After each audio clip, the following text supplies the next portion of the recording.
یہ زیادہ تر ایشو اس لیے ہو رہا ہے کہ یہ ہماری جو ڈرامہ بنانے والی کمپنی ہے نا، یہ بڑے بڑے لینڈ لارڈ قسم کے لوگ جو ان کے نام مسلمانوں کے ہیں لیکن وہ سیکولر، کچھ ایتھیسٹ، دہریہ ہو چکے ہوئے ہیں، ان کو کوئی فرق نہیں پڑتا کہ خانہ کعبے کا ماڈل رکھا ہوا ہے ان کے گھر میں، خانہ کعبے کی تصویر رکھی ہوئی ہے یا وہ جو مورتی بھگوان کی بنائی ہوئی ہے اس کی، ان کو کوئی فرق نہیں پڑتا ان چیزوں سے. ان سے یہ مکان لیتے ہیں کرائے پہ اور وہاں پہ اپنی شوٹنگز کرتے ہیں. اور یہ کتنی بڑی بےغیرتی ہے کہ ہمارے ڈراموں میں وہ کلچر دکھایا جا رہا ہے، میں تو نہیں دیکھتا ہوں لیکن جو مجھے سننے میں ملتا ہے، جو پاکستان میں 0.00001% لوگ بھی نہیں ہیں جن کی زندگی اس طرح کی گزر رہی ہو. ایک وہ ڈرامے تھے جب ہم لوگ چھوٹے چھوٹے تھے، مورل لیسنز ملتے تھے. اندھیرا اجالا ایک ڈرامہ لگتا تھا، ہر ڈرامے سے منچلے کا سودا تو پھر ماسٹر پیس تھا، ہر ڈرامے سے کوئی نہ کوئی مورل لیسن ملتا تھا. وارث ڈرامہ تھا، عام لوگوں کی لائف دکھائی جاتی تھی. لیکن یہ جو اب ڈرامے دکھا رہے ہیں تو ڈرامے ہی لگایا ہوا ہے قوم کے ساتھ. ٹوٹلی ڈرامے کو انہوں نے بےغیرتی، اور اس میں بھی پتہ نہیں کس ایکسٹریم تک اب جا چکے ہیں. وہ بےغیرتیاں جو ہمارے معاشرے میں تصور بھی نہیں کی جاتی تھی وہ ڈراموں میں اب دکھانی شروع کر دی ہیں. میں ان کا ذکر کرنا بھی جو ہے نا وہ غلاظت سمجھتا ہوں. اور انہوں نے ڈرامے میں اس طرح کے بت اور یہ غیر محسوس طریقے سے انڈیا کے چینل تو بند کر دیے ہیں، خود انڈین کلچر پروموٹ کر رہے ہیں. تو یہ سر پی ٹی اے کو چاہیے اور پی ٹی آئی کو بھی چاہیے، صرف پی ٹی اے کو نہیں، پاکستان ٹیلی کمیونیکیشن اتھارٹی اور پاکستان تحریک انصاف کو بھی چاہیے کہ وہ نوٹس لیں ان ڈراموں کا. انڈیا کے خلاف تو ہم بہت بول رہے ہیں، انڈین کلچر جو یہاں پہ پروموٹ ہو رہا ہے. اس قسم کے بت رکھنا ڈیکوریشن پیس کے طور پہ، جو بت واقعی اسی شیپ میں بنے ہوئے ہوں جن کی پوجا کی جاتی ہے، حرام ہے. البتہ ایسے ماڈلز جو ہوں تو بت ہی، لیکن وہ والے بت نہ ہوں، ڈکشنری کے پوائنٹ آف ویو سے ہم انہیں بت کہہ رہے ہوں، اس طرح وہ ماڈل ہوں. جیسے کسی یہ باربی کا ماڈل، کوئی ایک گڑیا کا ماڈل آ گیا. اب یہ وہ ماڈلز نہیں ہیں جن کی لوگ پوجا کر رہے ہیں، بلکہ یہ بچوں کے کھیلنے کے ماڈلز ہیں. کسی گھوڑے کا ماڈل، کسی ہاتھی کا، کسی پرندے کا ماڈل. اب یہ وہ ماڈلز ہیں جس کی لوگ پوجا نہیں کر رہے ہوتے. یہ ماڈلز وہ والے ماڈلز ہیں جو لوگ خوبصورتی کے لیے سجا لیتے ہیں گھر میں، کسی کے ذہن میں وہم بھی نہیں آتا کہ ان کے آگے جھکنا ہے. تو یہ بالکل جائز ہے، کیونکہ بخاری و مسلم میں حدیث ہے کہ نبی علیہ السلام سے شادی کے بعد بھی عائشہ کہتی ہیں میں گڑیوں سے کھیلا کرتی تھی. نبی علیہ السلام نے کبھی منع نہیں کیا. اب گڑیا بھی تو فزیکل ایک بت ہی ہوتا ہے نا، ماڈل ہوتا ہے، لیکن وہ کھیلا کرتی تھی. اس کی عزت نہیں ہو رہی ہوتی، وہ تو پھر بچہ گڑیا اٹھا کے پھینک بھی دیتا ہے، اس کو سامنے جا کے جھک تو نہیں رہا ہوتا. اور پھر آہستہ آہستہ آپ جس طرح سوشل میڈیا کا دور ہے، آپ اپنے بچوں کو کیا تعلیم دے رہے ہوں گے، کہاں تک بات جا رہی ہوگی. وہ کہنے کو تو تھوڑی سی چیز نظر آ رہی ہے، لیکن اس کی وجہ سے جو ینگ جنریشن کے مینٹل ماڈلز بدل رہے ہوں گے ان ڈراموں کی وجہ سے. جو ان کے دماغ کے اندر بچوں کو ڈراموں کی بجائے ڈاکومنٹریز کے اوپر لگائیں، نیشنل جغرافک کے اوپر، ڈسکوری کے اوپر، تاکہ ان کو خدا کا تعارف ہو. اس فزیکل فنامنا آف نیچر جو اللہ تعالیٰ کا فعل ہے، ان کو پتہ چلے اس فعل کا خالق کون ہے. اللہ. Allah is the only explanation of all the physical phenomena in this universe. Sir میں تو ڈسکوری اور نیشنل جغرافک جب دیکھتا ہوں تو سر مجھے جو اللہ کا تعارف ادھر دیکھ کے ہوا ہے وہ کسی اور چیز سے نہیں ہوتا. قرآن میں بار بار اسی چیز کی طرف 1000 سے زیادہ آیات ہیں جن میں فزیکل فنامنا کے بارے میں کہا گیا. دیکھو ہم کس طریقے سے پھلوں کے پکنے پہ غور کرو، سورۃ الانعام میں آتا ہے. ایک ہی پانی سے سیراب کیا جاتا ہے، ان کے فروٹوں کے ذائقے و ذائقے کیسے ہیں. پھر اللہ تعالیٰ نے کس قسم کی مخلوقات پیدا کی ہے. تم نے افلا ینظرون الی الابل کیف خلقت، تم نے نہیں دیکھا ہم نے اونٹ کو کیسا بنایا. سر اس جملے میں قیامت چھپی ہے. اونٹ کیا بنا دیا اللہ نے، کیا بنا دیا. اونٹ 1 مہینے تک کھائے پیے بغیر سفر کرتا رہتا ہے، ریگستان میں پانی سٹور کر لیتا ہے. اور کتنا سخت جانور ہے وہ. اللہ نے اس کو ڈیزائن کیا ہے ریگستان کے لیے. گھوڑا ریگستان میں جا ہی نہیں سکتا. تو یہ ایک ایک مخلوق اللہ کی. گوروں نے تحقیق کی. اب اس تحقیق کو منطقی انجام تک پہنچایا جائے کہ کروکوڈائلز پہ تو آپ نے 40 سال ریسرچ کی. یہ بتائیں یہ کروکوڈائل میں یہ کوالٹیز ڈالی کس نے ہے؟ ان کوالٹیز کا تو کروکوڈائل کو خود نہیں پتا کہ میرے اندر یہ کوالٹیز ہیں. تو جس کروکوڈائل کو یہ نہیں پتا میرے اندر یہ خاصیتیں ہیں, وہ ان خاصیتوں کا کریٹر تو خود نہیں ہو سکتا.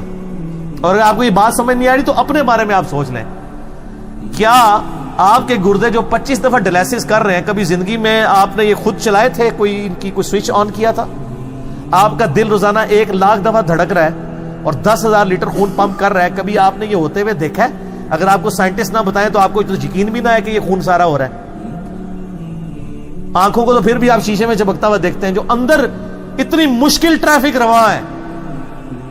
تو آپ نے اگر اپنی ٹریفک, جو سب سے ذہین مخلوق ہے اس روئے ارض پہ, اس کو اپنی اندر کی ٹریفک کا نہیں پتا, تو جو ہے ہی جانور ہے ان بیچاروں کو کیا پتا ہمارے اندر کیا ٹریفک چل رہی ہے اور کیا کیا کوالٹیز دی ہوئی ہیں. لائف ان ڈیپ اوشنز, آپ ہارون جیہ کی ویڈیو دیکھیں سر, 10-10 کلومیٹر نیچے ایسی ایسی مخلوقات ہیں سمندر کے اندر, ان کے اندر وہ سسٹم ہے, بندہ حیران رہ جاتا ہے. آج کل کی جو لیٹسٹ آبدوزوں میں, سب میرینز میں جو سسٹم انسٹال کیے گئے ہیں نا, ایگزیکٹ وہی ڈیزائن ملینز آف ایئرز سے ان کے اندر موجود ہے, اوپر اور نیچے آنے کے لیے. وہ سائنٹسٹ حیران ہے کہ ہم اس کی بجائے اگر ہم پہلے ہی 10 کلومیٹر نیچے چلے جاتے تو ہمیں آبدوز بنانے میں اتنے 100 سال نہ لگتے, ڈائریکٹ کاپی کر لیتے, جس طرح پرندوں کو کاپی کیا. پہلے تو آپ کو پتا ہے نا یہ جہاز کیوں نہیں بنتا تھا, یہ سمجھتے تھے کہ ہم پرندے بھی چونکہ یوں کرتے ہیں تو ہم ایسا کوئی جہاز بنائیں جو پر ایسے سے کرے تو اڑے گا. لیکن بعد میں انہوں نے آبزرو کیا کہ یار کئی پرندے تو گھنٹوں بغیر پر پھیلائے بھی اڑتے رہتے ہیں. وہ کیسے اڑ رہے ہوتے ہیں؟ وہ ایئر کی ایسی سٹریمز کو دریافت کر چکے ہیں, یا اللہ نے ان کی دماغ میں, جو قرآن میں آتا ہے, ہم نے شہد کی مکھی کو یہ چیز الہام کر دی ہے کہ اللہ کے بنائے ہوئے راستوں پہ چل. وہ چلتی ہے پھر واپس آتی ہے, کتنی دور سے واپس وہیں آگے بیٹھتی ہے. اور سر وہ جو بنا رہی ہے نا, وہ تو کوئی بنا ہی نہیں سکتا شاید, ٹھیک ہے. تو وہ سائنٹسٹ نے کہا نہیں, ایسے بھی اگر پر رکھے جائیں نا تب بھی ہم اڑ سکتے ہیں. اس کے لیے ایئر سٹریم ہمیں وہ والی چاہیے, تو لیکن وہ ہائر لیول کی چاہیے کیونکہ جہاز کا وزن بہت ہوتا ہے. پھر انہوں نے اس کے نیچے وہ انجن, جیٹ انجن لگانے شروع کیے کہ وہ مصنوعی طور پہ وہ ہوا کریٹ کر لیں اور وہ ایروفائل سٹرکچر ایسی دیں کہ وہ اڑتا رہے, جہاز اڑتے رہے. اچھا اب دیکھیں کہ کتنی بڑی پھر بھی ان سے ایک مسٹیک ہوئی کہ آلموسٹ, آپ کو پتا ہے پچھلے کچھ عرصہ پہلے ایویشن کا 100 سال منائے گئے ہیں. یہ 21ویں صدی کے اندر آ کے 2004 یا 5 کی بات ہے, کتنے جہاز, بوئنگ 747 کی پہلی فلائٹ 70s میں شروع ہوئی ہے. 40 سال تک سائنٹسٹ کو یہ بات نہیں سمجھ آئی ہے کہ وہ ایک چھوٹی سی الٹریشن کریں اگر پر کے اندر تو ان کا 10 سے 12% فیول بچ سکتا ہے. 10 سے 12% فیول وہ آ کے انہوں نے 2005 یا 7 کے اندر کی ہے. اور وہ خبر بھی سارے چینلز پہ چلی تھی کہ جی آندہ کے بعد سارے جہازوں کے پروں کے ڈیزائن چینج ہو گئے. لیکن ان لوگوں نے کبھی چیل یا کووں کو یا عقابوں کو اڑتے ہوئے دیکھ لیا ہوتا تو ان کو یہ 100 سال نہ لگتے. اب تو دیکھ لیتے یہ. وہ کیا, اب آپ دیکھیں لیٹسٹ جتنے بوئنگ کے ایئر بس کے جہاز آ رہے ہیں نا, یہ ایئر بس A380 جو دنیا میں سب سے بڑا جہاز اس وقت آیا, اس کے آپ نے پر دیکھے ہیں کہ پر اینڈ پہ جا کے یوں کیا ہوا ہے. پرانے جتنے ہمارے جہاز ہیں ان کے پر اینڈ پہ ایسے ہیں, اب جو آ رہے ہیں نا وہ اینڈ پہ ہلکے سے اٹھے ہوئے ہیں. وہ جو ہلکا سا اٹھانا ہے نا بالکل ایج پہ, ابھی بھی دنیا میں میجورٹی جہازوں کے نہیں اٹھے ہوئے کیونکہ پرانے چل رہے ہیں نا, تو پر چینج کرنے میں بڑا پیسہ لگے گا. سعودی ایئر لائن نے آلموسٹ اپنے چینج کر لیے ہوئے ہیں. پاکستان میں جو نئے والے ہیں وہ ہے پرانے ابھی بھی سیدھے ہی ہیں, ابھی بھی 10% فیول ضائع ہی ہو رہا ہے. اچھا وہ ورٹیکس, یہ جب جہاز اڑتا ہے نا تو اس کے ساتھ ایئرفائل اسٹرکچر, چونکہ میں نے فلوئڈ ڈائنامکس ہمارا ٹاپک بھی تھا میکینیکل انجینئرنگ میں, اس کے نا یہ کارنر سے ایک ورٹیکس بنتا ہے ایئر کے اندر, نہ نظر آنے والا بھنور, وہ ریزسٹنس کرتا ہے جہاز کو اڑنے میں. اگر تھوڑا سا پر اینڈ پہ ہلکا سا ایسے اٹھا دیا جائے وہ ورٹیکس ختم ہو جاتا ہے.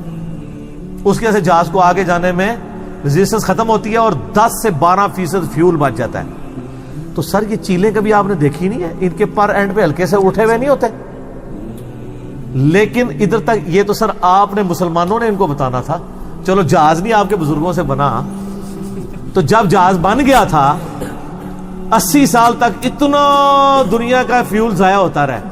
ایسا سارا مولویوں کو پوچھا جائے گا کہ یار انہاں نو تسی اینڈ تے ویکھ لیا, ہلکا جا اگے جڑا اینڈ جو ہے وہ بھی ویکھ لیندے, فیول بچ جاتا. 80 سال تک اتنا دنیا کا فیول ضائع ہوتا رہا. ایسا سارا مولویوں کو پوچھا جائے گا کہ یار انہاں اینڈ تے ویکھ لیا, ہلکا جا اگے جڑا اینڈ جو ہے وہ بھی ویکھ لیندے, فیول بچ جاتا. یہ اللہ کے جہاز ہے جی، کیا اڑائے ہیں یہ جو بوئنگ 747 ہے جسے جمبو جیٹ کہتے ہیں، یہ 8000 کلومیٹر تک بغیر ریفیولنگ کے اڑ سکتا ہے، لیکن اس کے بعد پھر اسے فیولنگ کی ضرورت پڑ جاتی ہے کیونکہ وہ ٹینکر اتنے بڑے نہیں ہیں کہ وہ سٹور کر سکیں۔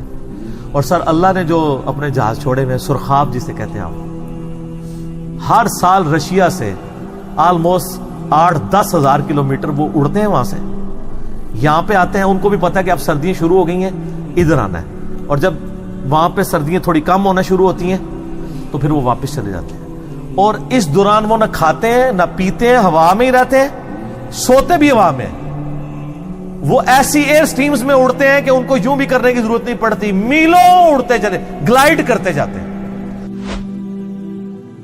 مصطفیٰ ہو جائے